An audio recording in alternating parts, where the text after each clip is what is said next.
What's going on? Kicking Out Podcast Nation. It's Sunday night. It's July 14th, 2024. So you know what that means. A brand new episode of the Kicking Out Podcast streaming live on the Kicking Out Podcast Facebook page and YouTube channel. And I guess X must have changed their rules because now you have to have a premium account to stream live to X. I just found that out right now. I guess we're not live on our X account. But anyways, give us a follow on all social media platforms at Kicking Out Pod. 3-man band in the house tonight. I am Tanner Lee. Whoa. Hey, go ahead and put it up there, Tanner. Go ahead. Fuck Elon Musk. Yeah, I like that. There we go. There. I got it out of there early. Minute and a half in. Man. And how long's the intro? A minute? Yeah. 7 seconds, I think. That's so stupid. But don't worry, Shep, because the People's Champ is here. The People's Champ. Well, the People's Champion. I won't shorten it to champ because that's somebody else's gimmick. I don't want to get, a cease and desist on KOP. Go, indulge me, Paul. Go ahead. Let me hear it. What? How are you the People's Champ? I want to hear it. Because Pluggo says that I'm the People's Champion, so I'm the People's Champion. Once the people declare you as the People's Champion, you are the People's Champion. So just because Rock did. The two guys that couldn't predict a full card, they decided to give themselves their own championship. Oh, yeah. Yep. You marks. People's Champion. It's similar to when last year the WWE presented the new World Heavyweight Championship to Rollins because nobody could beat Roman. Yeah. That's kind of what's going on here. All right. Mm-hmm. But no, we are not the 3-man band because only way that's going to work is if I'm Drew McIntyre because I refuse. Well, I guess I could be Heath Slater. I do got kids. You have the most kids. You have the most kids on the podcast. Yeah, and you got redder hair than I do, Paul. Yeah. A little bit, I guess. Yeah. You're Heath Slater. It's okay. Yeah, Majin said you're the People's Chump. And Majin can never mind. Hey, Majin, you're gonna love this. I haven't figured this out yet, okay? I don't understand it, but I just got the entry form. I am playing in the Coyotes fundraiser in November again. I thought they were moving to freaking Utah. They did. They're not a team anymore. They're having their fundraiser in November, and I just got signed up for it. So I'm going back out to Scottsdale in November to play in the Coyotes NHL fundraiser. So I thought we were gonna go out to Mormon land, but I guess we're still going out to Scottsdale. So I think you'll have a better time in Scottsdale. What smoke? That's true. That's true. Yeah, I don't think I'd fit in out there. Probably not. But probably not. Hopefully, I'll get a picture with old Marty McSwirly and send it to Majin. Yes, there we go. We need it. We need it. There we go. Well, Stephen Chambers asked, "What's the name of the Utah NHL team?" I could be mistaken. I think it's just like Utah Hockey Club for the first year or something like that. Kind of like they didn't keep the Coyotes name. I don't think so. I'm gonna look it up. They were that bad. They got rid of the Coyotes name. Well, I don't know if Utah's known for Utah Hockey Club. Yeah. Wow. Yeah. You were so bad in Arizona. They got rid of the Coyotes name. Well, is Utah known for Coyotes? I mean, I really don't know. Whereas Arizona is known for Coyotes. The only thing I saw in Arizona was rattlesnakes and rats. So, they're holding a contest, according to Majin, to name it. And that makes sense. Stephen Chambers says there's no Coyotes in Utah. So there we go. Okay. You raw. And he corrected it. Utah. Hey, we're not the grammar police. Hey, Shep. Steven, if you've ever seen my text messages which these guys have, I am the worst. So there are times we've got to sit there before we can even respond and decipher the code. Yeah, a little bit. That's true. It's almost like a Wyatt family, Wyatt 6 style code when it comes to Shep's texting. I got fat thumbs, man. That's all I can say. Oh, Use your finger then. You know, we're an AEW podcast. We got a bunch of AEW to talk about, but you brought up the Wyatt Six. I want to see something else besides these VHS tapes. They got to get moving on this. They got to get moving on this. Well, Bo was in Adam Pearce's office on Monday, so I know he was, but I he's think it's doing coming. a phenomenal job. But the rest, they got to get moving with the rest, or it's gonna lose me. Yeah. So, yeah. I was on board with Bo as Uncle Howdy when they announced it at the end of the Bray Wyatt documentary. So keep me on board with the other members. It's like fine wine, boys. It's like fine wine. Yeah, but you know, us wrestling fans, we're impatient at times. The IWC's probably already lost interest in it. No, I don't know. A lot of them, I don't think will lose interest in anything that WWE's doing right now. Marks. Yeah, see, Steven agrees. Getting old with the VHS tapes 3 weeks in a row. So. I don't think you see it next week. I don't think you see one. Yeah. Tomorrow night. And it kind of fizzled out a little bit because originally these tapes I think were meant for McAfee. McAfee had a family emergency, had to miss the Raw in Indianapolis, was going the following Raw, and this all started the day of the Indianapolis Raw on his show. They kind of hinted, and then he had a family emergency, and I think they had to backpedal a little bit. Mm-hmm. It didn't and not involve Pat as much. So maybe that's why you got an extra week. Yeah, probably right. But we could talk more about that later. But let's talk some AEW. But first, I'm sure Paul's got a question he wants to fire off to you, Shep. Yeah, I actually have two questions. One's for Shep, and then we'll get to yours, Tanner, since I still don't have a graphic for it yet. Hey, Shep, what are we drinking tonight? We are drinking the one and only H2O. Whoa. What? With what? With what? Wait, what? I can't. The ice has got H2O in it, but what else is in that cup? No, I thought we were going like some vodka water or something, or whiskey water. Oh, man. We used to do some vodka water back in the day, but no. It was a long weekend, boys. I'm not going to lie. It was a long weekend. So this is the first adult beverage on a Sunday, which doesn't happen a lot. And we're just going the great flavored club soda with a little vodka in it tonight. Taking it easy. Saturday was a rough one on your boy.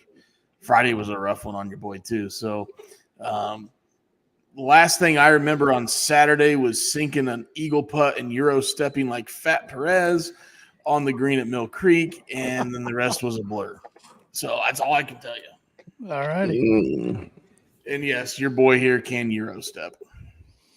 We need some video evidence. You know, the whole world now is seeing Shep typing out Creed. Now we need the video of the Euro step. Yes. We had the 69th charity outing that I played in yesterday. Felt like the 69th. I'm a child. Any excuse to say 69. You guys laughed, didn't you? I did. So yeah, Shep started at 7:05 yesterday morning, and by 9:15, Shep was in the slot. And you wouldn't want to bet me yesterday. Let's just put it that way. I got in the slot the way I went. So, Hey, Steven Chambers wondering, Shep, did you get Nick Wayne's mom's shirt on AEW Shop? She's got her own shirt. You have to get me one of those. Now I got to go look it up now. Yeah, put that on there. What does it look like? Well, let's see here. Hopefully she's not in what she normally wears to Shep's bed, because we don't want to spoil the goods, boys. I think that's a little explicit for AEW to sell. I mean, let's see here.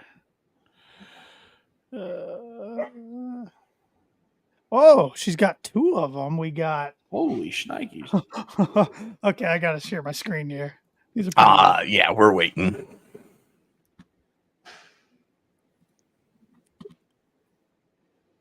Okay, we got this one. Ooh, oh yeah. Oh, leather pants. You gotta be. I mean, who doesn't love the leather pants? This one, yeah, Nick Wayne's mom with a car and a leather pants. I think she has a little BBL going on right there. And then we got just this one that says Mother Wayne. I like that one. Yeah. Hey, look, it's even got her name up there in case anybody was wondering what her name was. So does she have more shirts than Nick does?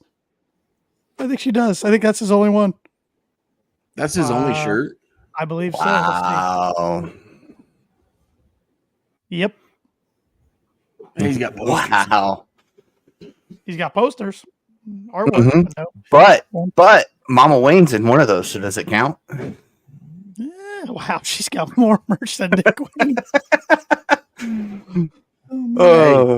Hey, See when what you're top when you're sellers a are star, this week. when you're a star and gotta Bruv. you gotta provide for Shep, you know what I mean? Old Bruv. school AW shirt, bruv shirt. Chin up, tits out. It's probably still selling good. Yeah, and that's a new one too. This is a new design. Oh, There's the one that you guys need right there. The learning tree. Jesus! Hi guys. When it shows up to my house, I'll wear it. I'm not buying it though. Actually, this one's really cool. I didn't know this is a new one. Owen Hart, Calgary's finest. Yeah. That's cool. Wow, That's cool. That's a cool one. I figured that would be like a exclusive event shirt. They did an exclusive MJF. This one on Friday. It was a 1 hour promotion. It was on sale for an hour, printed in an hour, and shipped within the hour. It was special and it's out of stock. So, Wow. yep, it was a 1 hour tease, like exclusive 1 day thing. So, yep. So, Paul, what are you going to ask me? Hey Tanner, what are we watching? Oh yes, good question. We are watching a Monday Night Raw from July 14th. This is July 14th, but back in 1997. So you might have seen Brian Pillman behind me, Bret Hart behind me. Well, later on, you're going to see the debut of Dude Love behind me. I dude. think Owen Hart was up there. Yep, Owen. Yep. I don't know where this episode takes place from, but it is San Antonio, Texas. There we go. And it looks There like you a go. sold out crowd. So, yep. They were listening to you. They said Tanner doesn't know where this is at. We better tell him. There's the king. The king. What a legend. Right? Get them. Yeah. Who is with him? And I missed that old Titantron with the single. Oh, ramp on yeah. the head. That was just that's his son, right? Oh, it's his son. Yeah. Brian Christopher, AK's Grandmaster Sexay, rest in peace. Oh, yeah. Mm-hmm. McMahon's on commentary. Yep. Yeah. This was before puppies became a thing. So that was before. Yeah. When did Lawler go over there in commentary? It had to be close to that time. didn't it? And McMahon, eventually showed the world that he wasn't just a commentator; he was the owner of the company. Because a lot of people didn't know. Surprisingly. Yeah. They thought his dad still owned it. Yes, Majin. AEW just released an Owen Hart shirt. It says Owen Hart, Calgary's finest, with a purple maple leaf. So there you go. That's probably the first Owen Hart merch in 25 years. Yeah. I think they released some maybe 2 years ago when the cup started. But Did they? yeah, and I know they released a couple of figures of his, but that I think that design they released is the coolest one they've done so far, and I'm sure Majin's going to get it. So I know Owen was his boy. So. Mm-hmm. But what a week in AEW, especially Wednesday night. I thought Dynamite for the second week in a row was just a banger. Yes, agreed.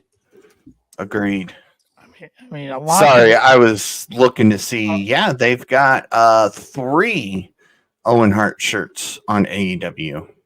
Yeah, Jarrett's new shirt, The Last Outlaw, that's a good one too. So, Yep. And you can get even a poster, print, whatever you want to call it, of Danielson holding up the cup from this year with Jeff Jarrett. Yes. Well, let's get right into that. The Owen Hart Cup Finals Hey, match. who's the old guy behind you? Who is that guy? That's a great question. He looks very familiar. Huh.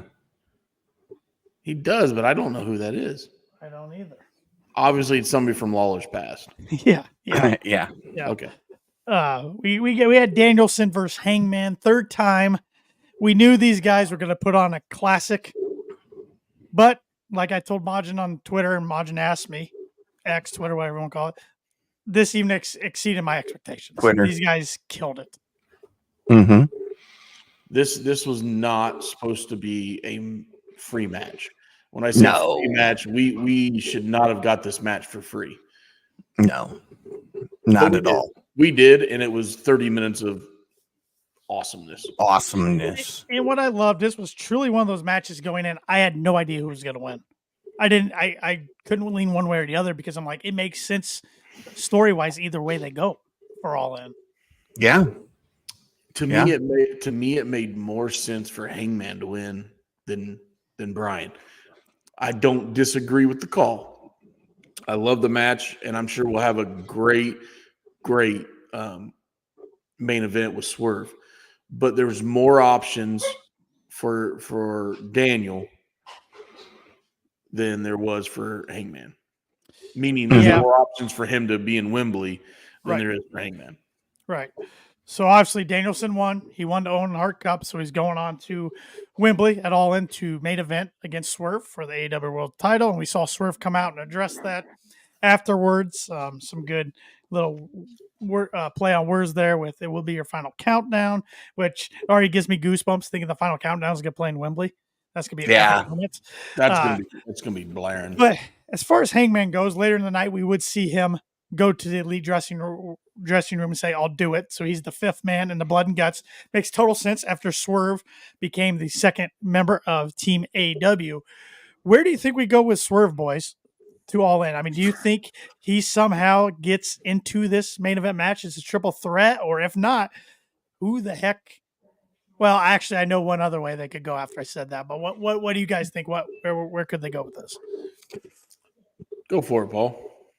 I'd like to say Kenny returns and we get a Hangman Kenny spot, but I'm not holding my breath on that. I hold my breath enough. Not referencing my shirt tonight, by the way. But man, I'm sitting here actively looking at the roster, and I don't know how you get Hangman into Wembley at this point. Is it raining outside? No, raining. Oh, thank you. I was on the same page. It's Okada. Yeah, it's Okada for sure. That tease was good when he came out, said, "Can I help you?" And they got face to face. So they have history. They do, and I think you'll see something during Blood and Guts where they have a confrontation. Or it could be even as early as this week, because we know Okada's taking on Swerve on Dynamite 250.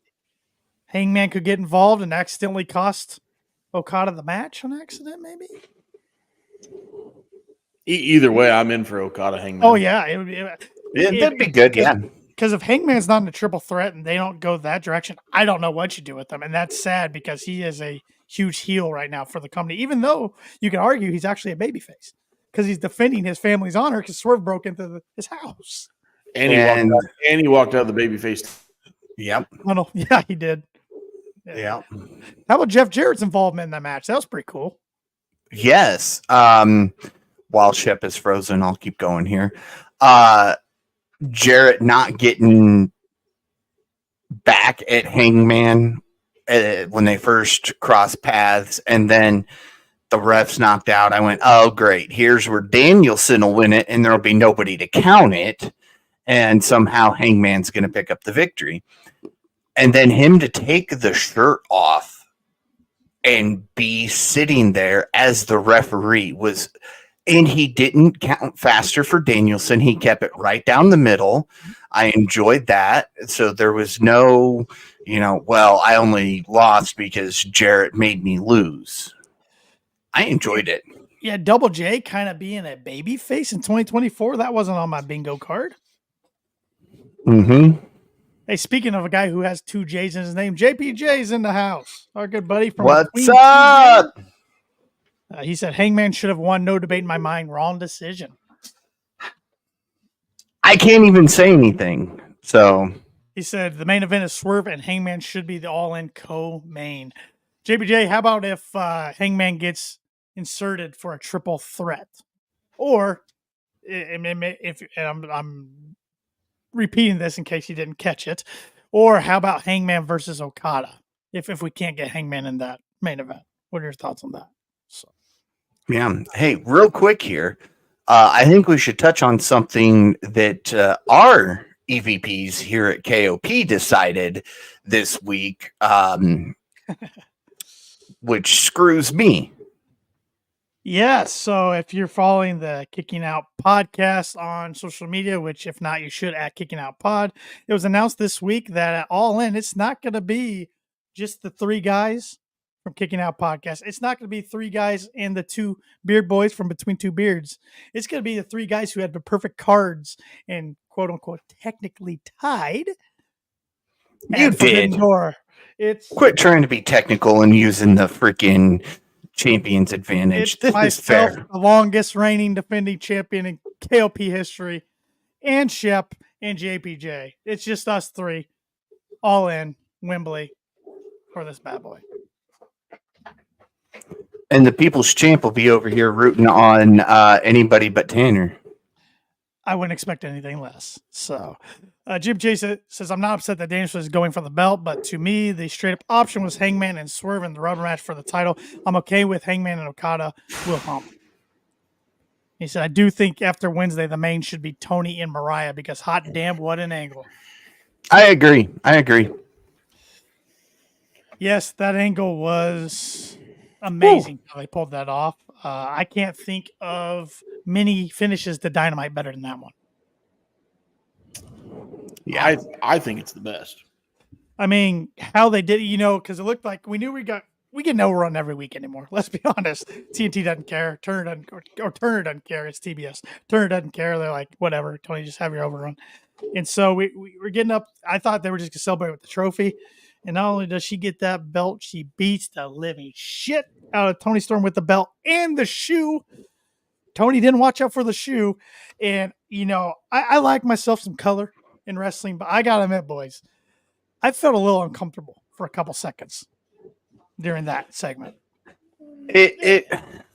Mine wasn't around the color. Mine was that first swing at Luther looked like it just co-cocked him upside the head unintentionally. Like it missed where it was supposed to go. I was afraid he got screwed up there for a second, but the color, all right. I mean, she picked a bad spot to get color at, but it worked. But yeah, we got a little bit of blood there for a second, and Mariah kind of made my stomach turn there too. Well, she works so snug, and I love that about her. I mean, those shots with the heel, I think Toni should lay them in, and she did. She did. Yeah. I don't think it made me feel uncomfortable. I mean, it was a little bit more than you normally see on cable television, but it so works for this storyline. And the reason I say it because Toni is over dramatic, right? That's her gimmick. She's over dramatic. So why wouldn't you be over dramatic in this spot? And it worked 120% perfect. Yeah. And I mean, I have seen some criticism out there saying they pulled the trigger on this too early with 7 or so weeks to All In. But I'm like, nah, I think it was the perfect timing. I mean, we all saw it coming for day one that there was going to be a conflict between these two eventually. But at least in my opinion, I thought it was going to be Toni Storm turning on Mariah, not the other way around. Because she was getting too much of the spotlight and Toni became jealous. Yep. But I don't mind 7-week build. I think you're going to see them in Blood and Guts in a tag match. I think Mariah brings her friend back from Stardom that Toni just worked with, and then Toni tries to find a friend, and I think you have a tag match at Blood and Guts, and just build the story. 7 weeks out, just build a solid story. I mean, this card at All Ends, as it should be. I mean, they're trying to make this their biggest show every year. It's looking like it's going to be absolute fire. I mean, just what we know so far is Danielson versus Swerve, Toni versus Mariah, but we're obviously going to get Britt versus Mercedes as well. Yes. Yeah, Paul with his long lost father, Paul Bearer, in the background. Before he was, I think this is before he was Paul Bearer, wasn't it? Nah, he was Paul Bearer. It was just before. It was he? before. I believe it was before Kang. It was definitely before Kang got there because they got the old logo. Yeah. There in the corner. So let's see here. Majin says, I always thought it would be Mariah. Toni was always doing everything for Mariah, yet keeping her in her shadow. Mariah was always helping Toni, but Toni almost never helped Mariah when she needed it. That was great storytelling. It's been either way you look at it, yeah. For all those haters that said AEW can't tell a long story, well, they did this time with this one. See, and that's the thing. To all those people who say that AEW can't tell long-term stories, they have been telling a lot of long-term stories for years at a time. You just don't realize it because it's not the main focus. So, if, it's not Rock versus Cena. It's not Undertaker versus Kane. So you don't see those type of stories. They plant the seeds and slowly make it happen. On a lot of things. I mean, we saw that with the Kenny Hangman split. We saw that with the Elite split. We've seen that with Jurassic Express's split, bringing back that guy that I won't mention this week because I'll be nice, because he felt like he had been wronged by being kicked out of the group. I mean, we've seen a lot of long-term storytelling, but it's not between your main big people, so nobody cares about it. Yeah, JBJ with a good comment here. Just goes to show you when they have care behind a character like they did with Mariah, everything she's done has mattered from the first time we saw her up until her moment on Wednesday. Yeah, I think they're slowly getting better with their character growth with a lot of their characters in these main stories. Yeah.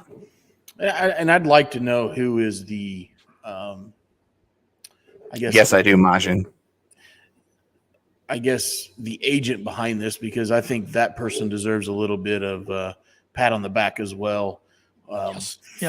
for booking it the way they did. Mm-hmm. Yep. Yes, Majin, I did notice that Jericho's high guys and bye guys is becoming more sinister. I did notice that over the weekend. Yep. Mm-hmm. His character's starting to turn a little bit too, a little darker. Hi, guys. Yep. Hopefully he I shouldn't say. Hopefully he's, maybe turns on Big Bill and slices his throat or something. I don't know. Wow. Okay. Stephen Chambers. Was that a little much? Apparently Maybe. the arena needs a remodel after Jericho did what Jericho did to Joe with the forklift. Joe taking time off doing Twisted Metal season 2. That went through my mind when they did that spot. I said they got to be writing Joe off for a little while, and then I thought to myself, well, he is part of Twisted Metal, which was popular on Peacock. So, and I enjoyed the first season. I'm looking forward to the second season. So that makes sense. Oh yeah. That angle was a little wonky though. I mean, it didn't look too clean, but it's Jericho. He drove through a man-made fake wall, and then by the time the camera got there, it looked like 5 tons of shit fell on top of Joe. Yeah, mm-hmm. And the angle he took was so weird to get through that one panel, but it was like more diagonal than a straight line. Yeah. I'm sure Jericho's not a certified forklift driver, let's be honest. Probably not. Very true. Very true. I think us three come closer to being forklift certified than Jericho. I won't put myself in that category. Maybe I have drove a forklift a couple times in my life unloading engines, and I only dropped one. So only one. That's a plus. Yeah, I'm sure your father was happy on that one. Yeah, we didn't tell him. I don't think we told him. We buttoned up the crate a little bit better. That's probably smart. We don't need to tell him that. Clip it. Oh. No, I will not do that. There's some things that what happens on the pod stays on the pod, and if people find it, then okay, then so be it. But no, I'm not putting out that out to the world. So, but how about Ospreay and MJF? Saw a little back and forth promo. MJF, of course, was on the screen. Ospreay in the ring? I told you last week, you guys asked me why attack Garcia, because it gets to the guy he's after without going straight after the guy. And it fired up Ospreay, and that's where that promo came from this week. Set up a great thing. Bad promo by Ospreay, and I normally don't harp on him. But there's a little off. A wonderful, wonderful promo by MJF. And I listened to a little bit of Busted Open, and they talked about it. But what sold me was the start of him clanking that ring on that wine glass to start. It's the freaking little things. And then he just went off and did his thing. And Bully Ray talked about how hard that's got to be because that's a pre-taped vignette, obviously, right? Right. Mm-hmm. It wasn't live. So he wasn't in the moment. He wasn't around a live crowd. He wasn't in the ring face-to-face with Ospreay and using the adrenaline, I should say. He had to do that from the cuff, cold, and freaking spot on. Oh, absolutely. Yeah, we got a lot of comments here. Stephen Chambers said Dynamite's going to be stacked. Swerve versus Okada, Ospreay versus MJF. Yeah, they are stacking up Dynamite 250. We also have Mercedes versus Nyla Rose. We found out last night on Collision. Mm-hmm. Darby Allin's going to be on Dynamite. Jericho's having a TV time with Chris Jericho, so they are stacking up. Do you guys think they're pulling the trigger too early? Are they doing a WCW mistake of Goldberg and Hogan not being on pay-per-view with this Ospreay MJF being on Dynamite? Or I still think you get them at All In. I agree, Shep. I agree. They'll run it back. Yeah, I agree. I could see a wonky finish, time draw, something. Yep. I think this is just the start of their feud. And, I've also heard people say, well, obviously they're going to give the title to MJF and then have Ospreay win it back at All In for that big hometown pop. I could see that, but that would be a weird, short title run for MJF with a title that is beneath him, I'm going to say. Yeah. Yeah. And one thing I want to touch on about the promo from MJF, this is why I like heel MJF. We saw something that we haven't seen in months, which also means we're probably starting to get close to time to bring a new one in, and that's the Dynamite Diamond Ring. As a face, he didn't have it on as much as he did when he was a heel. It was a part of his character when he was a heel, whereas a baby face, it was just kind of this afterthought. Yeah. Yeah, and if MJF does win this international championship, and that's whether it be this week or if they have another go about it at All In, maybe Daniel Garcia wins that Dynamite ring somehow. Finally, MJF doesn't win it for like the 5th or 6th straight year, and maybe Garcia uses that ring to eventually win his first singles title in AEW. Yeah, I mean, it's done well for MJF, so I think it's time to put it on somebody else. Yes. He's not. I don't think he's that level though. He's. And I'm not being rude. I just don't think he is to the upper card status that Ospreay, MJF, Hangman, Swerve are.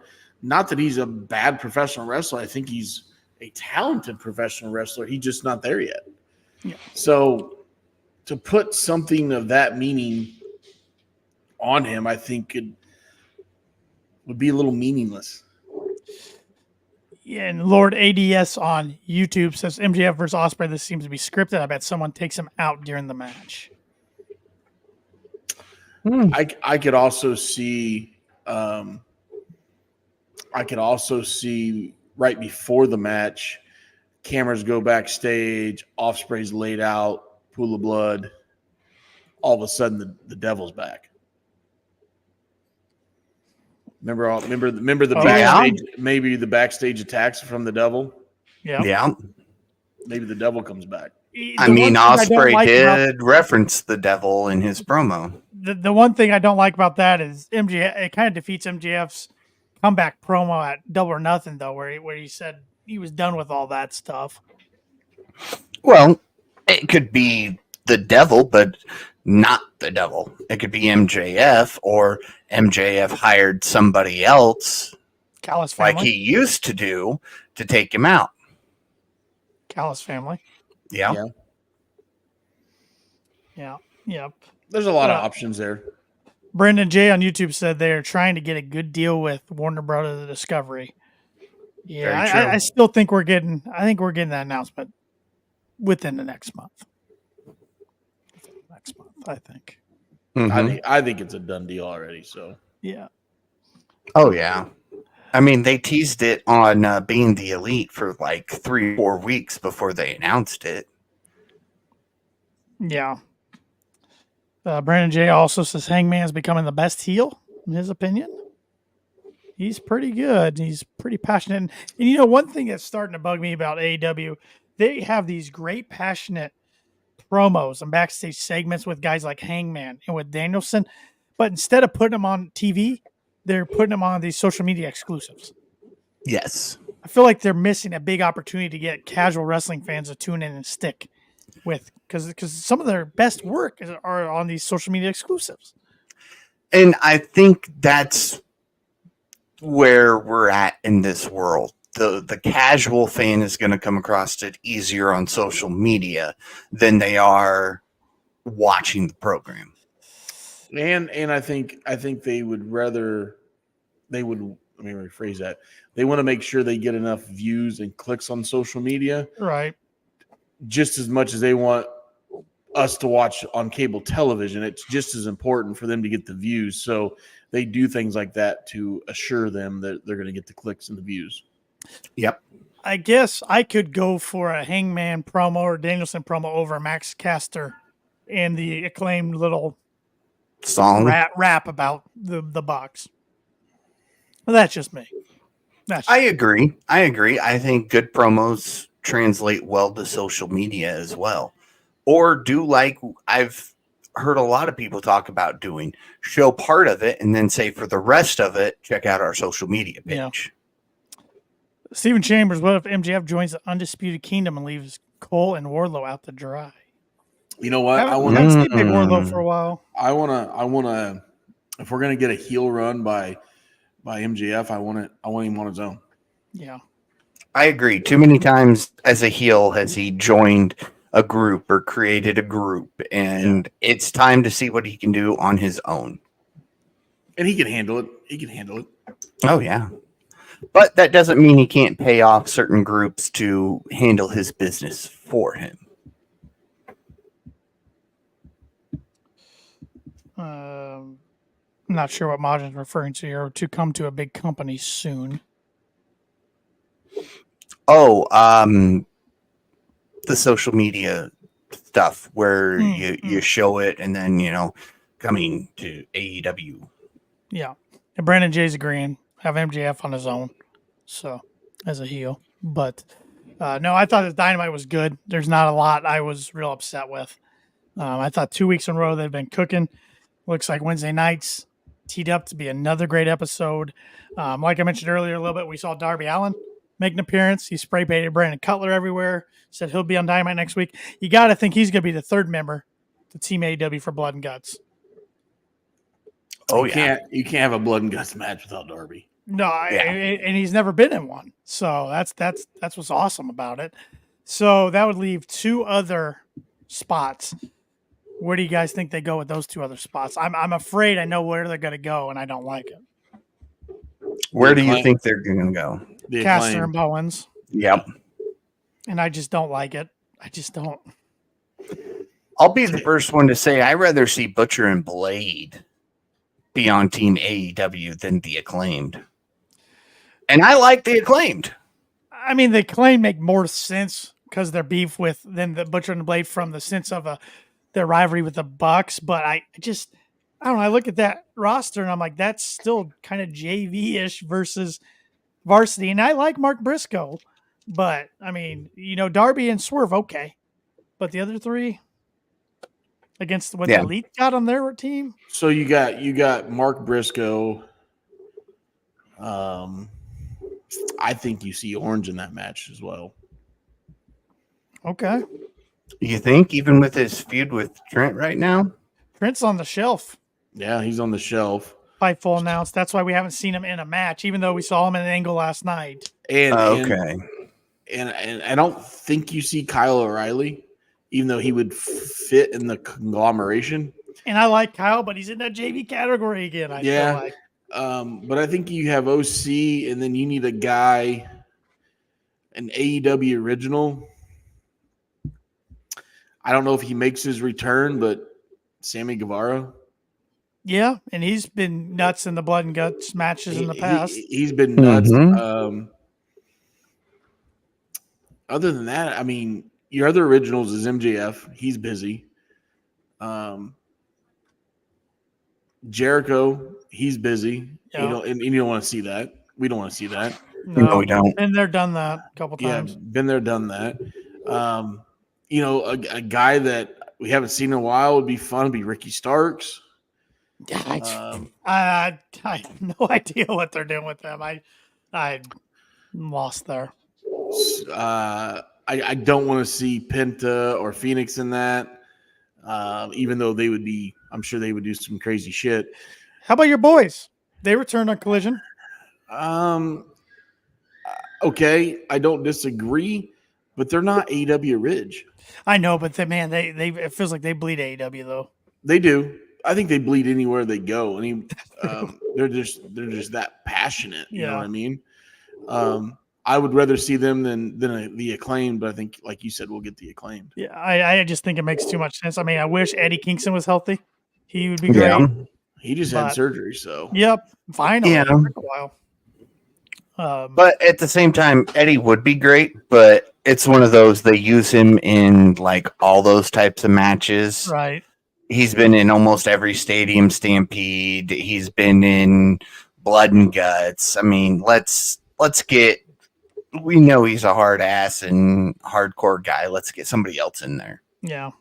Although, I mean, I would love to see him coming down the stage bloodied in a zombie state, trying to set some people on fire. Yeah. Not gonna say I wouldn't pop for that, but okay. I mean, that happened once. How about this one? I mean, we need another singles guy with this guy, but this is kind of crazy. But he's been kind of involved with a guy on the elite side lately, and he's from Tennessee. How about Double J? Jeff Jarrett. I mean, I don't disagree with that. He needs something. I think this is his final run. So it'd be kind of fun. It'd be weird, but fun. Do you bring in Jay Lethal with him then? Or do you look still for somebody else? That's a great question. I mean, that's the problem. It just, the more we're talking this out, the more I'm seeing Bowens and Caster. My mind is the last two. It will be, but there are a lot of other great people that I think some people rather watch. But does Mox fall in that category like Eddie Kingston, like Paul was saying? Yeah. No, but Mox I would consider him one of the orig. Yeah, or Danielson's not original, but how about Danielson? Even though he's got to go against Swerve it all in, he could, could they coexist in Blood and Guts? Yeah. You have a lot of options. I think we're going to find out this week because the following week is Blood and Guts, right? We have to. Yeah. Yep. So you either find out Wednesday or you find out Saturday. Majin says, how about Christopher Daniels? No. I would like that just because everything they've put him through, but Daniels, I love CD, but it's time for him just to stay back behind the scenes. I thought that's where he was going when they did the whole eye scene stuff, but... And I know Majin thought these guys would originally be maybe Blood and Guts guys. He says the Motor City Machine Guns are writing down their indie dates. They're getting ready to sign a big deal soon or to debut with a bigger company. From everything I read, it sure looks like the momentum's WWE bound for them all of a sudden. Mm-hmm. All right, you want to? Shocks me a little bit, but It does me too. But Okay. but look at the working relationship WWE has all of a sudden with TNA. exactly. That came out of nowhere. Yeah. All right. So how about this one? You get they're screwed. So Daniels says he'll do it, and then Daniels next week, as they get ready for it, says he's not been medically cleared, but he brought in somebody to take his place. Here's an original for you, Scorpio Sky. That's a guy that hasn't been on TV in a long time. I think he got injured again, but I think he's recovered already from that. I think he's in he's been ROH like hardcore. Well, they ran a few things for him on Collision a couple months back, but I don't know. But I mean, SCU had some big run-ins with the Elite even prior to AEW, so it would fit if you want to go the Daniels route. CD brings in Scorpio Sky instead of him doing it. There's a lot of different directions they could go. It's going to be interesting. But I don't think it's going to be the 5 I originally drew up when they announced the match. No. Modern said Daniels can bring someone in from his past if they do that. It doesn't have to be an original. Yeah. So, anything else from Dynamite you guys want to talk about? No. I think we kind of covered it. Yeah. But a very good episode. Absolutely. Rampage, not a ton to take away from. Rampage was the show of the week again for somebody. Not for me. Not for us, but for somebody. And then Collision, I watched it. Collision just isn't doing a lot for me lately. I guess because Dynamite's hitting on all cylinders. But there were a few things I want to discuss. FTR's back. I think we can all be happy about that. I thought that FTR opening match was great. Yeah. Yeah, Dynamite Kid. The new Dynamite Kid. Which he's the nephew of the original, right? Am I getting that right? The nephew? Correct. Yeah. Loved how the Callis family came out and tried to basically scoop him up. Yep. And he was having no part of it. Takeshita beat him up. Callis beat him up. Fletcher beat him up. He's 23 or 24 years old. Mm-hmm. And he's very, very seasoned in the ring. Obviously, he's a smaller gentleman. Maybe you want to see a little size on him. But I think you could have you have something there.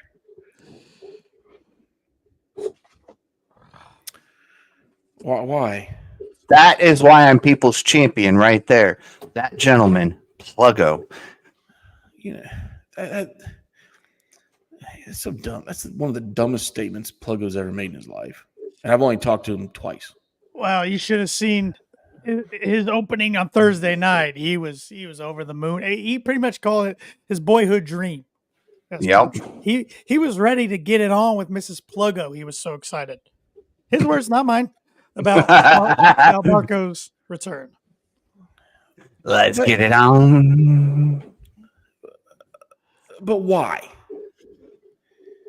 I mean, other than trying to get some clicks and some attention, because people are like, "What the hell did he just say?" What like you can't.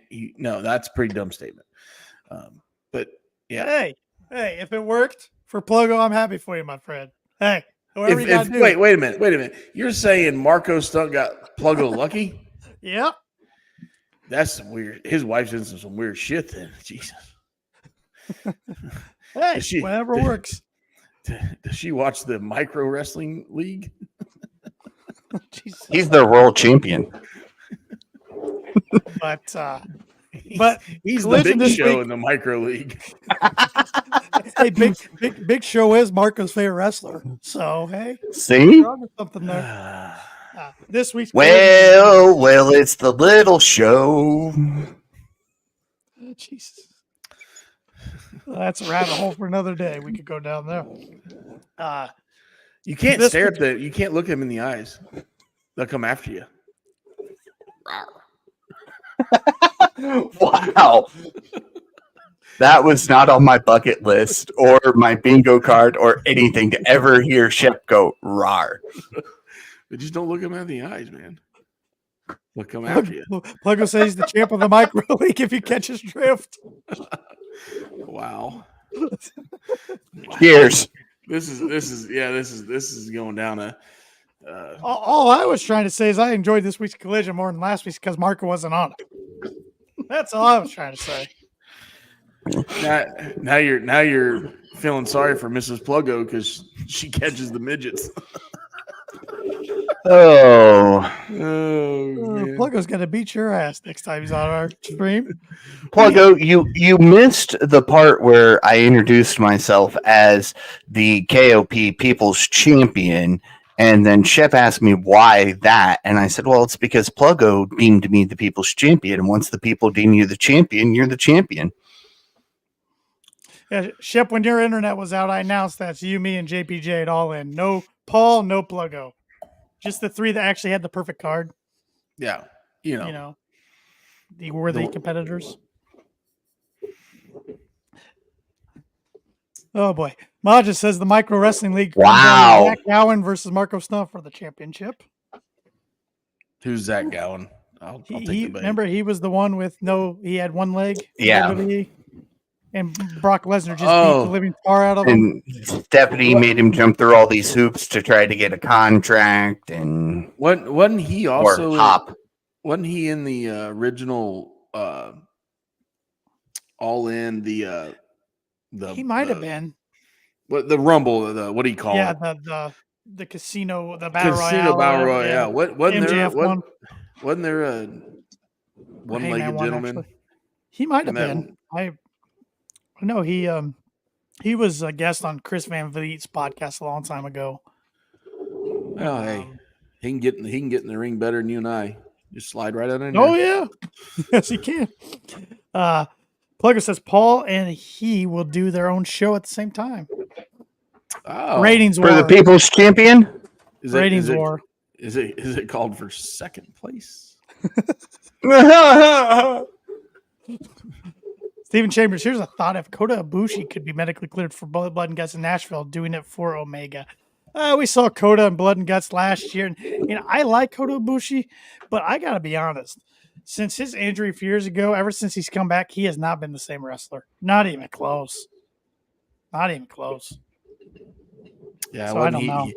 I actually got him and did I get him and Okada confused a couple weeks ago? And I made a comment about the bike. It was Ibushi on the bike. It was Ibushi. I think it was Naito. I was like, stay off the bike, but Naito. It was fucking Ibushi, which was a hilarious spot. But it was a hilarious spot because he didn't really know how to ride the bike, and he still tried to hit you with a metal pipe, and it was like Hogan's chair shot in WCW days. Oh. Yeah. Oof, that's right. Oof, that's right. But no, we're talking about WCW days, not you and Pluggo's prediction card. Sorry. Fuck you. It's simple. Every club needs a villain. I'm the villain, so it's basically gonna be written by Russo himself. I mean, it's right there. Bro. I mean, the guy puts his own bro counter now on his podcast. He's his own bro counter. He's a mark of his. LL, I disagree on YouTube. Said AEW can't get worse. I think AEW's been cooking the last 2 weeks. So yeah, absolutely. And it can get worse. There's a lot of promotions out there. Oh yeah, it can get worse. And Tony Khan's done some dumb shit in the day too. Yes. Mm-hmm. He's on never the put upswing. the title on Tyrus. That guy, you know what? That guy hits the ropes harder than anybody I've ever seen. He's faster than Braun Breaker. Oh, Jesus. Oh, God. Somebody call your mama. Hey, that's how we got Naomi. That was the true. Yeah. That was the best thing he's done in his career. I'm sorry. That was terrible, and it was still the best thing he's done. All right. You're preaching to the wrong person here. I don't really care about the ratings. No, ratings. I mean, ratings are for advertisers anymore. They're not for the fans. I mean, are we gonna still continue this ratings discussion when Raw's on Netflix next year and there is not a ratings report? I mean, from what I've heard, it's the entire package is going over Raw, NXT, and SmackDown. I think SmackDown's not leaving Fox. No, SmackDown's USA and sorry, NXT CW. Yeah. NXT CW. So I think it might be past episodes, Paul. Oh, okay. Originally, but their deal with Peacock's through 2026. And So- here's the thing we got right now, and I'll be the first one to say it. If you like AEW, great. There's a lot of good shit going on. If you like NXT, there's a lot of good shit going on. If you like TNA, there's a lot of good shit going on. If you like Monday Night Raw or SmackDown, there's a lot of good shit going on.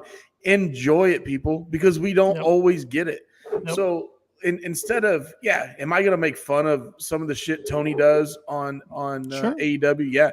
Am I going to make fun of some of am I going to make fun of some of the shit that Triple H does on Monday night or Friday nights? Yeah, I can critique it because I'm the dumbass that gets on these podcasts, okay? I can say that. Not saying I'm not going to watch it, though. So to sit there and want to debate, who's this, who's that, look, enjoy it. We didn't get this 20 years ago, 30 years ago. All of a sudden now you got 10 years ago. Yeah, all of a sudden now you got NXT and TNA working together, and they are killing it. Oh, absolutely. There's TNA talent showing up on NXT getting huge pops and vice versa. So to sit there and want to bitch about who's a bigger star, this and that, look, sit back, make you a fucking toddy, enjoy wrestling, and let's move on to something else. Joe Hendry. That guy can sing. He can sing. Yeah, he's talented.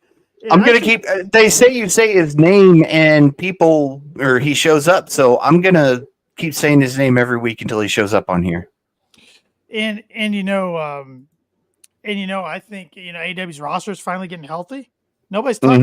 Nobody ever talks about that. For the longest time, they were without Hangman. They were without Adam Cole. They were without MJF. They were without Britt Baker. They were without Jamie Hayter. Now Adam Copeland. Nobody wants to talk about it. A lot of those people are finally coming back. The product's starting to click now, and there's no coincidence there.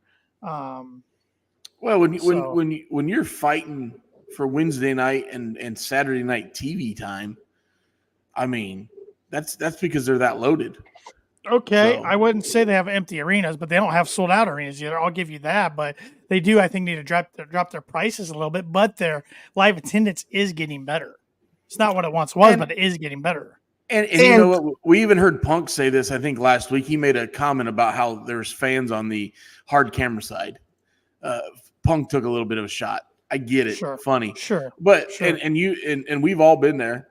Because my ass went and sat hard camera side because it was next to the bar and I was all by myself. Yeah. If that's what they want to choose to do, if they're a profitable company at the end of the day, they're doing something right. Yeah. Yeah. So and you're not going to have these talents keep showing up at their checks mountains. Yeah. Right. Yeah. Right. And again, let's look at this here because AEW started in 2019. They ran through the pandemic. That was an empty arena. The pandemic was an empty arena. They made a profit somehow. Well, they still did better than anybody else, having their own talent at ringside. Then finally running in Florida, being able to get like 25% capacity in there. It was rough for everybody during that time to watch, but they made it more enjoyable than any other company did. Right. Yeah, but where I'm going with that is Thunderdome. Yeah. It sucked. Where everybody stopped wrestling when they went to a commercial break. Because they don't do picture in picture like, other companies do. But anyway, 5-year-old company, they're doing phenomenal for themselves. WWE didn't have this type of roster when they were only 5 years old. They had empty seats. They looked like an indie show when they were 5. AEW still, a lot of people would consider it an indie show. I get it. But TNA, ROH, Stardom, New Japan, everybody has had empty seats. Dude, they had back after the Attitude Era when they went to the PG era in Connecticut, they struggled. Yeah. That shit was bad. It was bad television, and they weren't they weren't completely sold out. Remember they used to black them off. Yep. Yeah, they used to black tarp the upper arenas. I went to a show during the PG era in Fort Wayne, Indiana, which is a smaller venue. It was Monday Night Raw, and they black tarped the upper deck of the Fort Wayne Memorial Coliseum. It was just the lower deck only, which could have been 3,500 people, maybe 4,000. So they've all been there. Now, right now, Double L or whatever the hell your name is, they're on fire. They're selling out 15, 18,000 seat arenas, and good for them. They're on fire right now, and they're doing it right. I don't disagree with you on that, but AEW is doing what they have to do to get by right now, and all of a sudden here in the last 3 weeks, they've started clicking, and it's starting to go like this, okay? We've had some really, really, really good television, and throw Rampage out of there, but we've had some really, really good television, and when I say that, we've had some really good professional wrestling matches. Okay, throw the storyline bullshit out of there, right? These guys get in there and put on a professional wrestling match. Okay, Mm-hmm. if you don't enjoy that, turn the fucking channel. That's all I gotta say. Yeah. Watch your wrestling. Watch what you enjoy, and LL, I think you're gonna be one of those people. I'm sorry to say, you're gonna be very mad in about a month or two when they get a new TV contract because they're not going anywhere. No, they're they're gonna not. stay on. They're gonna stay on mainstream television. They're gonna stay with TNT. So they're not going anywhere, and it's good for the wrestling business as a whole because it feeds more wrestlers' families at the end of the day. These guys get dropped on their necks for a living, so the more people that can, pay their contracts, the better. Mm-hmm. And that's the thing. A lot of people will go, "Oh, WWE is the more dominant company." Yes, it is. One, they've been around a lot longer. Two, they've developed a fan base. You and every wrestling fan in the world, Travis. I'm just saying that right now. Yes. Yeah, Travis. I'm pumped for Dynamite, but I am pumped for Friday. So I go back to college football on the Sega Genesis type days. Yeah, I'm ready. Mm-hmm. Let's go. Yep. Yes. Yep. But even to this day, with everything WWE's doing, WWE is on fire. But if it wasn't for AEW, I don't think NXT would have gotten rebranded. I don't think NXT would be working with TNA. I don't think we would have seen the storylines we saw because WWE was starting to recycle their storylines, going, well, all the people that these were designed for are no longer watching, so we can reuse those storylines and nobody will know. And they forget there are still people out there in their 30s and even into their 40s who did watch those original storylines. So they knew it was being repeated. AEW has caused WWE to rethink every single thing they're doing. I will go on the record on July 14th, 2024 to say that if AEW wasn't here in the pandemic era, we wouldn't have gotten weekly television from WWE. They would have sent everybody home and had replays. You got to remember who was still in charge. Yeah. Okay. To an extent, I think we would have only gotten one live instead of three there. All right. And I'll be honest, I think it's awesome that WWE's on a hot period right now. I want wrestling to be cool again. I want people to be talking about it mainstream. Yeah. But a lot of WWE fans don't want to admit this. If the old man was still around, their product wouldn't be clicking like it is right now. That was such a blessing in disguise for that guy to finally be seen for what he is, a garbage human being.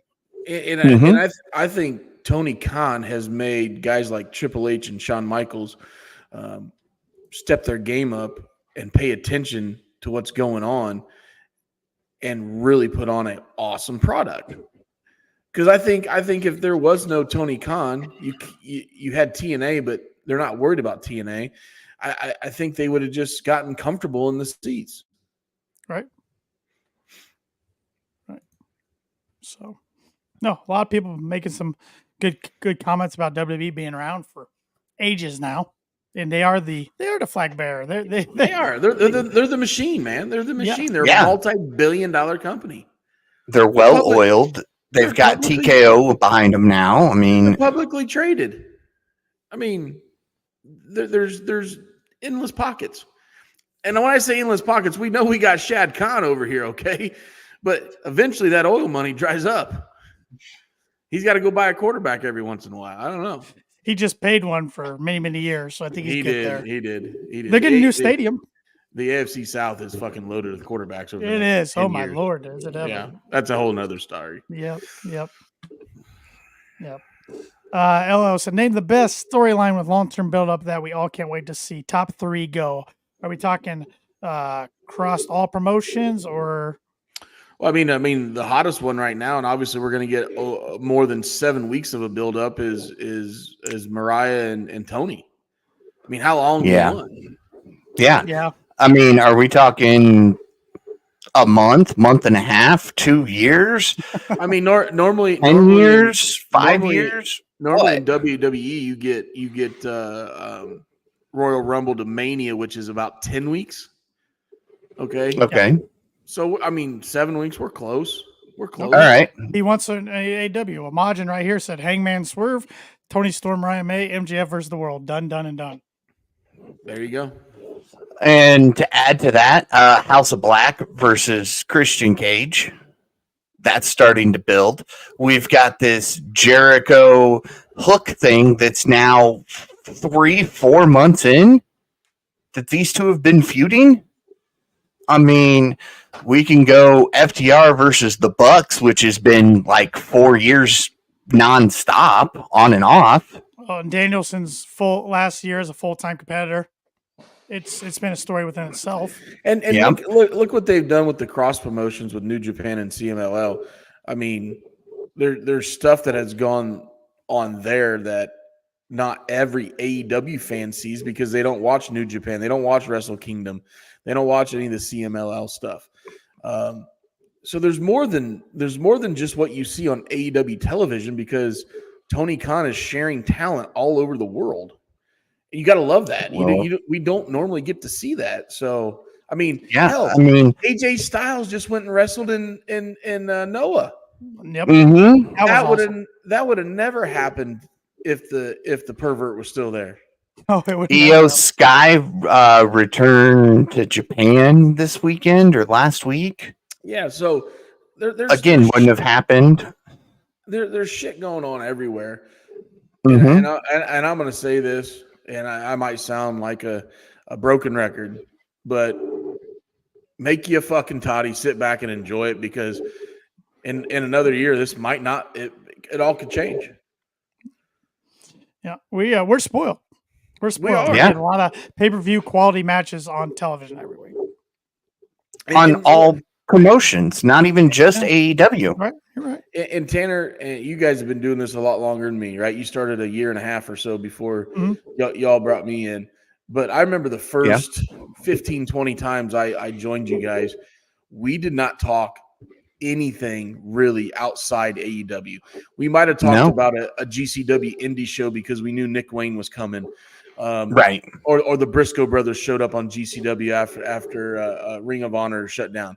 We never talked about Connecticut. Maybe we talked about Cody when he left. But look over the last, 6 months, 7 months. Yes, this is an AEW podcast, but we talk about it all. Mm-hmm. And it's because we're enjoying it, right? We're entertained. Yeah. We're fans. We're marks, whatever you want to call us. So we always say, the Kicking Out podcast is an AEW podcast just because to us, when we started it, that's exactly all we were talking about. We still enjoy AEW more than most promotions because you It's do still have my favorite. That's why. Yeah. But Yeah, and it's because you've got a lot of yes, you have some of those Jerichos and Copeland and Christian and Danielson. but you have a lot of up and coming young talent that's going to be here for the next 10, 15, 20 years. I mean, AEW has a guy on his roster right now who can't even legally wrestle in the United States because he's too young. Who's that? Mr. Brody Lee Jr. Oh. -1. Yeah, true. Very, very true. That's true. Well, but I mean, you know, Bray passed away. Bray has kids. WWE didn't do that for them. That we know of, at least. Right. But I feel like they would have made a pretty big deal out of, look, we're supporting these guys. We didn't see that. And that's what draws us to AEW. The things they do not only on television every week, but on their social media. And -1 I think he has beaten up Marco Stunt before. Yeah. He needs to do it again. Yep. Yeah. Well, the product's completely different as well. Okay. Oh yeah. It's an alternative. It's an alternative. You know, if you want the theatrics and the production, go watch Mondays and Fridays. I'm not going to hold that against you. But if you want to sit there and watch professional wrestling, two guys, there might not be a storyline. They're going to walk into that ring, shake their hands, and the better man's going to walk out. Then come watch Wednesdays. And guess what? I enjoy it all. So yep. Yeah. And I can bitch about what I don't like. And I do sometimes. Mm-hmm. I've been very critical on this show, but to sit there and I don't know, make long-term comments like that. Yeah. And I mean, we had a spectacular storyline between Ruby Soho and Mariah, but you know, Ruby went and got herself knocked up before they could close it out. Hey, congratulations to them, by the way. Yeah, again. But you act like that was a bad thing. I'm happy for them. No, I'm just saying. They're married and everything now. They're married. They got a kid on the way. You know, congratulations to them. I don't mean that bad, but I'm saying we had just how you said a year. Got herself knocked up. Well, because that storyline was approaching a year or more, but they weren't able to wrap that storyline right now because Ruby got knocked up. You're right. You say it like old Matt Menard was just walking by and shit slipped and fell right in her puss or something. I mean, that's what you're sounding like. Well, I hope it was Cool Hand Edge because it was Matt Menard. Sorry, Matt Menard, Daddy Magic. Yeah, Cool Hand. Sorry. Hey, that would be Daddy great. Magic did. Oh, if that kid, if the baby comes out with like slick back hair and like starts talking with a little bit of an accent, like, oh hey, and rubbing his nipples. Yeah, is that his nipple? Is that Daddy Magic's? Like, what an angle to bring Matt or Cool Hands back. Bring them back together and work together. Comes out with a head full of black hair and it's all just slicked back. That'd be awesome. Good stuff. Good stuff. Hey, you can't make fun of old Ruby, man. She's Indiana owned. Yeah. Oh yeah. Hoosier strong. Yeah. Hoosier strong. That's why I'm not making fun of her. I'm making fun of everybody else. So here is a complaint I had from AEW this week. One thing I did not like last night. So Jay White's supposedly hurt. So yeah, they have 4 members. Bullet Club, Bang Bang Gang, whatever you want. Instead of just freebirding it and saying Juice and the Guns, you can have the titles. They strip them of the titles, and now they're in a match against the Patriarchy, and the winner are the Trios champions. I was like, that was a little different. Why? That's stupid. Yeah. Well, and I think that kind of got screwed up because they introduced Juice when he came back as being a quarter of the Trios champion. And they gave him a title. Okay. The Bang Bang Gang did. But it was already speculated backstage that it wasn't going to fly. It wasn't actually going to be a thing. They weren't going to be able to rotate him in and out with others. And take Jay White out of it. He doesn't need to be a part of it. Those other 3 are a good trio. You know what? And that's what I want to happen. I want the patriarchy to lose. The Bang Bang Gang gets the trios back. We eliminate the damn acclaimed version of these titles. Yeah. And we just have a true trios team. Jay White goes out, does his singles thing, and voila. You know what though? It worked. Look how well it worked. And they're still together. Of the rotating member, look how well it worked for the New Day. Yeah. Yes. Those three were the tag team champions for 2 years. Mhm. And I think that's why Toni didn't want to do it that way. Yeah, but it worked. It could have worked here. It did. Yeah. It would have worked brilliantly here, but And I think Steven's right. I think the patriarchy is going to win it, and then we got them against House of Black. I'd Absolutely. be okay with that. Hey boys, we got to do something with the House of Black. We either got to shit or get off the pot. Shit or get off the pot. Well, the only thing they ever do is, I mean, at least we've seen them beat trios champions once before. Might get to see it again, which is great. But I don't know. I just think they could do so much more. But absolutely. You put Brody and Buddy as your tag champs, and let Malachi do singles. Wish you had the pencil there, Paul, or the pen in this case. Mm-hmm. I have a pen. There you go. Not the right pen, though. There's only one talker in that group, so to put tag titles on the other two might hurt them a little bit. Yeah, that's true. That's when you do it once the fourth member of House of Black comes back. See, Majin, I think Brody can talk better than people give him credit for. Buddy, we have not seen that. Malachi can talk. Buddy, and maybe he can, but they don't give him. We don't give him the shot to do it. Right. So. Right. And hopefully Julia will come back later this year, maybe with them. That'd be good. But we'll see. We'll see. So any other thoughts from Collision? No. I'm trying to figure out. Oh, never mind. It changed. I was going to say, was that Sean and Vince behind you? It was cutting a promo at each other, but it's gone. It was. Okay. I thought that was the one I was thinking of. That was back when Sean would go to the ring with a hat on backwards, no shirt, and golf shorts. Go for him. Shorts. Go for Majin Fire away. I thought the main event was weak. Collision, even with the Trent and OC stuff. I don't know. OC and Kyle versus Taven and Bennett. That's a Rampage match for me. Not a main event. Mm-hmm. But I agree. I think we get a lot of. Collision's been just kind of dead for me. Yeah, we get a lot of Rampage style matches on Collision. It's just kind of been blah lately. But I mean, I've said this before. Go back to 2 shows. Oh, I think they're going to. I think Rampage, that hour gets added to either Wednesdays or Saturdays in the next TV contract. That's just my prediction. I don't want 3 hours of AEW, but yet I would be okay with it because back to LL talking about ratings and things like that. I've been more of a fan of checking out, and I can never remember who posts it, so I have to stumble across it on Twitter. Where they break down the actual number of minutes of wrestling per show for the week. And AEW's 2-hour show on Wednesday has more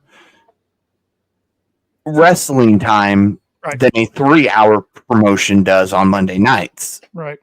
So, I mean, if we're going to get the same thing with an extra hour added, I'd be okay with it. But if we're going to evolve and get more talking, less wrestling, or a 50-50, I don't want it. Right. Majin said the Bucks are going on 200 days without a single title defense. I also wish Toni could accept help so that while improving one part of the show, another doesn't take a hit because of it. I can get on board with that. Yep. A few more comments I want to hit on here.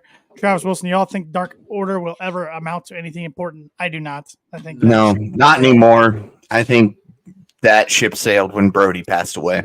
And Majin Sky Blue is back. WTF, guys. Yeah, she's back with a new look. Yeah.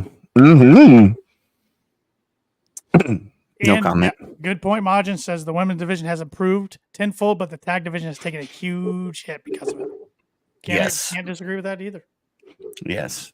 So, Sky Blue. so hey, you interviewed her, my friend. Go check that out if you haven't already, everybody. So I take it Dynamite was all of our favorite show this week. Yeah. Yeah. So By far. ratings and wrestler of the week. Shep, go ahead. You're on I want to go first kick, so you get to go first. Sure. Yes. Rating was a great show. One of my better shows. I'm going 7.9. That's lower than I thought. It didn't tickle the 8s. It didn't tickle. Okay. It was close. It was close. It tickled them, just not close, not enough tickling. And my wrestler of the week, actually, I at one point I thought was going to come from Collision, but the more I thought about it, he had more of an impact, and that was MGF's freaking cold vignette. He hit it spot on. I really, on the wrestling side, I really love the Dynamite Kid and Takeshita on Saturday. I thought that was a great opening match. I thought they both knocked it out of the park. It was a good professional wrestling match. But overall, I think MJF had more of an impact than those guys. So wrestler of the week is MJF. All right. You want to go next, Tanner, or you want me to? You can go ahead. Okay. Well, I can't go the same as Shep, so I'm gonna have to either break into the 8s or go lower into the 7s. I'm gonna go 8-1 this week because 8's, a rookie score. Yeah. And I'm gonna go Danielson for my wrestler of the week. I almost went double J with how he switched mid-match, but I got to go Danielson. I think we're going to get a great story at All In from him. And I'll be the first to say it because I don't have to make a prediction. He's going to put Swerve over. You think we get a special enforcer, as in Nigel McGuinness, as a special referee? I hope not, but I was, ever since he's been back on commentary, he just blasts Danielson, right? He does. And I saw some things on Twitter where like he's back, he got back in the ring, took some bumps, and teased the comeback. And I'm always thinking if the only reason he's talking this way is because, I mean, could you imagine what kind of pop that would be with Nigel and Bryan and Wembley? And so since we haven't got that, I just feel like it's at some point in time those two are going to come to head because all he does is bash him on commentary. Yeah. And not that I don't dislike it, it's entertaining, but there's got to be something that comes out of that. Yep. Yeah, they got to pay it off somehow. Yeah. I guess I'm going to be the high guy this week. I think last week I went 8-8. I thought this was a really strong show again. A little lower than that. I'm going 8-6. And my wrestler of the week's Mariah May. She's good in the ring. She's good on the mic. Now she's got an absolute evil side to her. I can't wait to see where this story goes. Clear up to Wembley. I think it'll be good. Yep. So, all right. Do you get a straight match at Wembley, or with all of this blood and I'm guessing Toni's going to get her revenge? Do you get some type of? Do you get this in a cage or something? I hope it's just straight up. I hope it's straight up. But I'd be okay if it was like a no DQ match, but I just want it to stay those two. I don't want a whole bunch of interference. Unless Toni gets color on Mariah next few weeks, how about a women's first blood match? I don't ever remember that happening. Yeah. Ooh. Yeah. Kind of cool. Yeah. So, and I can see. I can't wait. I'm guessing Wednesday we're going to get a really, really good promo from Toni. Yeah. Oh yeah. Mm-hmm. Oh yeah. So now our draft this week, I had the pleasure of coming up with a topic. We are each going to draft three individuals from the men's roster of AEW that have never held any type of singles gold in AEW that we'd like to see hold it. So Shep's going first because he called it today. I think the most obvious one's Takeshita. Okay. He's ready. He's ready. Yeah. Oh, he's way ready. Yeah. Paul, you can go second. I'm feeling nice tonight. Okay. I'll probably get some heat for this one, but when they brought him in, they made him seem like this big ordeal. Kip Sabian. Yeah, he wasn't on my list. I didn't not my list either. No, but I mean, even if it's just a TNT run, I think Kip would be good as a champion.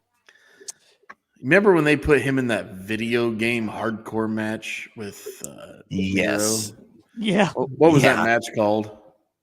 Or it was the best Over. friends versus him and Sabian and Miro. Yeah. Because Orange Cassidy popped up in like the claw machine. Yeah. Yep. Wasn't a fan of that shit. Wasn't a fan of that shit. But I will go with Malachi Black. I think he should have had some kind of singles gold already. I still think he's too big a star not to hold it eventually. So I'm going with Malachi first. And since we're doing snake draft and I got number 2, I'm gonna go with Adam Cole, baby, once he gets healthy. Okay. Well, I'll go with one who has enjoyed his time in the company, has announced that his time in the ring is coming to an end, and I don't mean Danielson. Dustin Rhodes. Yeah, he was on my list. Okay. Yeah, he was on my list. A guy that I think is underutilized in AEW, and the only reason I say this is because he was so successful outside the company, held many world championships outside the company. That Jay Lethal. Okay. Yep. I got to pick a new third now. Thank you, Shep. I like that one. And last but not least, and I think we'll see this because he's in there for the long haul. And I'm just saying, guys, don't get on me because you're going to say, "Oh, you're picking favorites here." I'm picking my stepson, Nick Wayne. No, he's got to have gold around his waist eventually. Yes. Hey, back to the 3-man band thing. If we include Shep's stepson, then Shep and I are tied, so he can go to being Heath Slater. I'll be Drew McIntyre. That's true. And you can be the modern day Maharaja. That's okay. You just really want to wear a skirt, don't you, Paul? I've worn one. Rip Ryerson. Yes. Rip Ryerson. Junior. He wears a skirt. Rip Ryerson wears a kilt. Junior wore a kilt for a while, and then he said, "Nah, this isn't manly enough," so he put on a suit. Oh, okay. Margin with a good one there. Mm-hmm. Yeah. And I think we've talked about this before. He is so over in New Japan. Yep. Like Lance Archer for everybody listening. Lance Archer, sorry. Yeah, Lance Archer. Like I've watched a lot of New Japan feeds and he's over there. They love him over there. Mm-hmm. And all right, so for my third pick, a little bit out there, but again, he was brought in with the Dark Order, and they made him seem like he was going to be this huge star, and he was going to dominate everybody. Preston Vance. Forgot the guy's even in the company, to be honest. Yeah, it's because they don't have anything for him to do. I mean, the last thing I remember at Preston Vance is Moxley beating the living tar out of him and ripping his mask. Mm-hmm. And that was the last match Moxley had before he went to rehab. Yep. And then he joined with Roosh and Roosh's group, and then that group doesn't even get mentioned anymore. Well, Although on the website they're still listed as being part of it. Jose's not even part of the company anymore. So Yeah. My last one, I was gonna go Bryan Danielson, but I think that's a little too easy, and he's got a shot at All In, and I don't want to show my cards, so I'm gonna go with Jay White. Okay. Yep. Yeah, he went for gold, didn't get singles gold. That's couple right. times. So Yeah. Yep. Yeah. so those are my three. So Okay. maybe in the future we'll have to do women's in the future. Yeah. I Yeah. feel I can pick Jay- 3 easy. I feel Jay's spot in the company.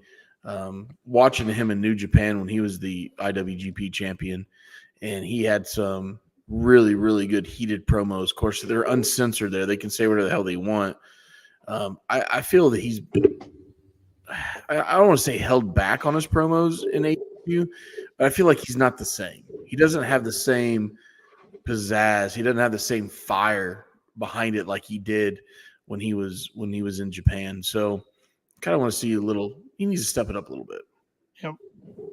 His in-ring work, you can't question that shit. So Yeah, I'm hoping maybe since Bullet Club Gold got stripped for the trios, and assuming they lose the patriarchy, maybe then we can finally get a singles run out of him and give him away for a little bit. He can always go back, but Yeah. Yeah.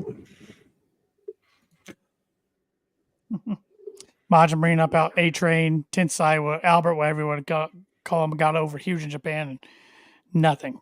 WWE. Yeah. Yep. Yeah, Roosh is with the Callis family now, so we'll see if anything comes out of that. So, Yeah. boys, I don't think I have anything else this week. I don't have anything else. you guys think it's a huge hit that Stephanie Valker is with WWE now? I think it's a great gift for them. It's their dream.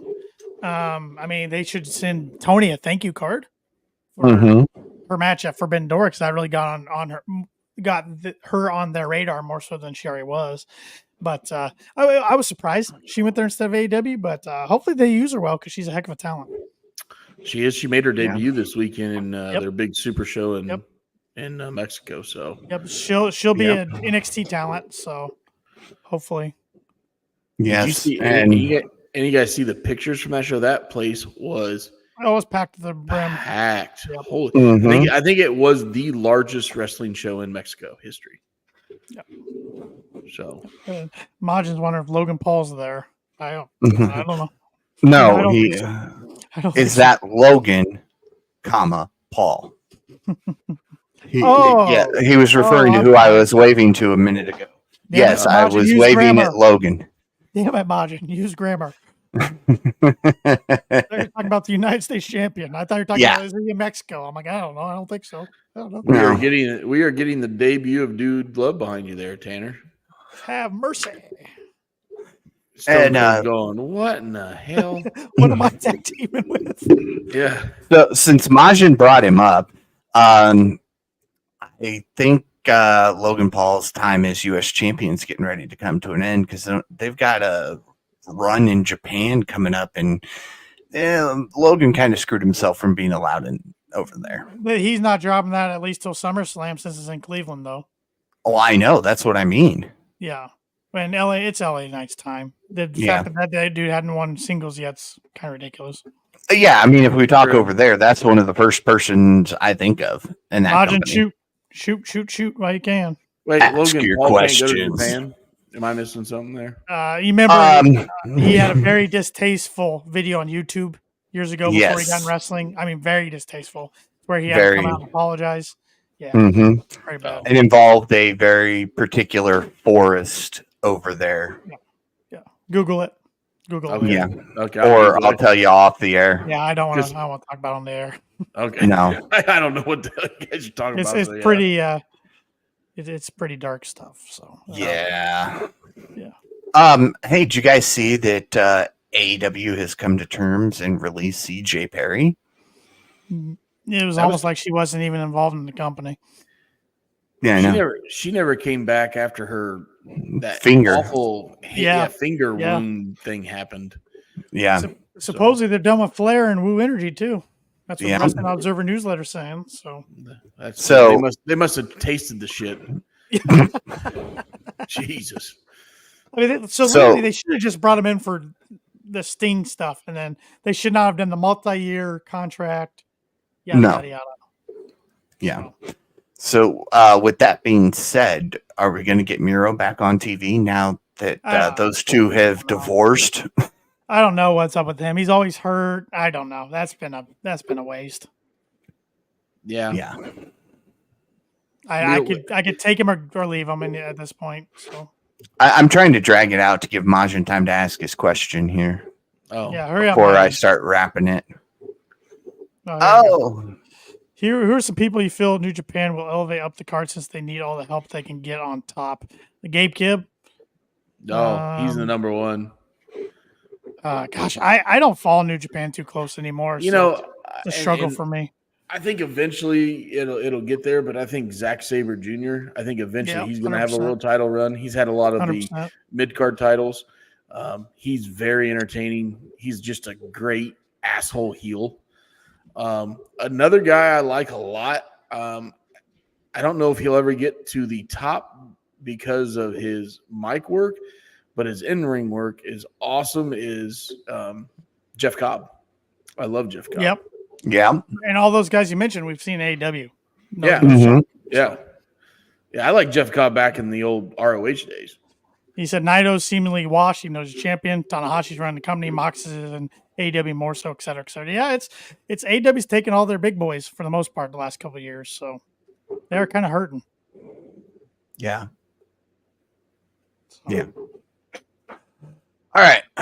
Well, with that being said, I'll bring this show to a close and wrap us out. Be sure to follow the Kicking Out Podcast on all social media at Kicking Out Pod. Check out kickingOutShop.com. It's your place to go for all of your KOP merchandise. Chance to look fantastic and support a great podcast at the same time. Be sure to follow all of us on social media, but before then, be sure to listen to the Kicking Out Podcast wherever it is you listen to your Kicking Out Podcast. And if that happens to be Apple Podcasts, leave us that 5-star review because we are 5-star KOP. Be sure to follow Austin Shepard on all social media at TheShep27. Follow Tanner Lee at TannerLee92. Follow myself at Paul Zartman87. And for Austin Shepard and Tanner Lee, I'm Paul Zartman. Join us again next week as we kick out yet another podcast.